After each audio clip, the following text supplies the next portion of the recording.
नमस्कार भाइयों। यदि आप ब्रह्मचर्य व्रत का पालन कर रहे हैं और 10 दिन के ब्रह्मचर्य के बाद, 20 दिन के ब्रह्मचर्य के बाद या फिर 1 मंथ के ब्रह्मचर्य के बाद आपका वजन कम होने लग जाता है, आपका वेट गिरने लग जाता है, तो आप घबराएं नहीं। जब आपका वेट गिरने लगे, आपका वजन कम होने लगे ब्रह्मचर्य से, तो आप समझ जाइए कि ब्रह्मचर्य के प्रभाव से जो आपकी जठराग्नि है वो प्रबल हो गई है, और आपकी जठराग्नि प्रबल होकर के जो आपके शरीर में विषाक्त तत्व है, जो खराब तत्व हैं, उसका पाचन कर रही है, जिसके कारण आपका वेट कम हो रहा है, आपका वजन कम हो रहा है। देखिए, ब्रह्मचर्य में जो वेट कम होता है ना, जो वजन कम होता है, वो दरअसल शरीर कम नहीं होता है। वो जो शरीर में विषाक्त तत्व होते हैं, जो खराब तत्व होते हैं, उसका पाचन होता है, उसका डाइजेशन होता है, जिसके कारण वेट कम होने लग जाता है। और कई भाई इसमें घबरा जाते हैं, चिंतित हो जाते हैं कि मेरा तो शरीर ख़त्म होने लग गया, मेरा तो शरीर गलने लग गया। मेरे भाई, ऐसा नहीं होता है। ब्रह्मचर्य में आने के बाद शरीर खत्म नहीं होता है, शरीर नष्ट नहीं होता है। जो शरीर में खराब तत्व होते हैं, विषाक्त तत्व होते हैं, उसका पाचन होता है, जिसके कारण आपका वेट कम दिखाई पड़ता है। लेकिन आप एक और चीज़ देखेंगे कि आपका वेट तो कम हो रहा है, वजन तो कम हो रहा है, लेकिन आपके शरीर में चमक आ रही है। आपका शरीर पहले से ज़्यादा मतलब फ्रेश नज़र आ रहा है, पहले से ज़्यादा क्लीन नज़र आ रहा है, और आपके शरीर में ऊर्जा का भी जो है कि निर्माण होने लग गया। आप पहले से ज़्यादा एनर्जेटिक रहने लग गए हैं, लेकिन आपका वेट कम हो रहा है ना। तो आप वेट कम को तो देख लेते हैं, पर जो आपके शरीर में और भी कई शुभ परिवर्तन दिखाई पड़ रहे हैं, कई अच्छे परिवर्तन दिखाई पड़ रहे हैं, उसको आप इग्नोर करते हो। और जो आपका वेट कम होते रहता है, उसको देख करके आप बहुत ज़्यादा निराश हो जाते हो, बहुत ज़्यादा उदास हो जाते हो, बहुत भयभीत हो जाते हो, बहुत चिंतित हो जाते हो।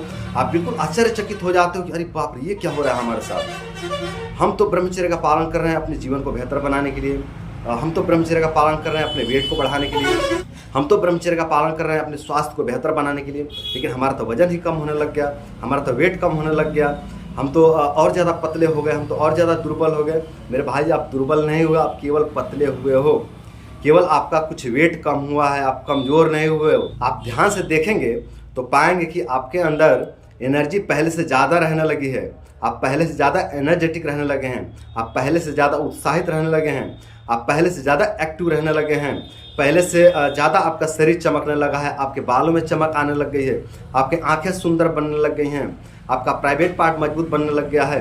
आपके अंदर मतलब बहुत से जो है कि पॉजिटिव परिवर्तन देखने को मिलेंगे, लेकिन एक जो है कि निगेटिव परिवर्तन देखने को मिल रहा है, जो आपका वेट कम हो रहा है। ये भी निगेटिव नहीं है, इसको भी पॉजिटिव में आप ले सकते हैं, यदि आप सही ढंग से समझे तो मेरे भाइयों, यदि ब्रह्मचर्य में आपका वेट कम हो रहा है, वजन कम हो रहा है, आपका शरीर हल्का हो रहा है, तो उसको लेकर के आप लोग चिंतित ना होइए, उसको लेकर के आप लोग उदास ना होइए, निराश ना होइए, हताश ना होइए, और निराश होकर के, उदास होकर के आप लोग ब्रह्मचर्य को ना छोड़िए। आप ब्रह्मचर्य को जारी रखिए। आप बिल्कुल सही दिशा में जा रहे हो, बिल्कुल सही मार्ग पर जा रहे हो, ऐसे आप चलते रहो।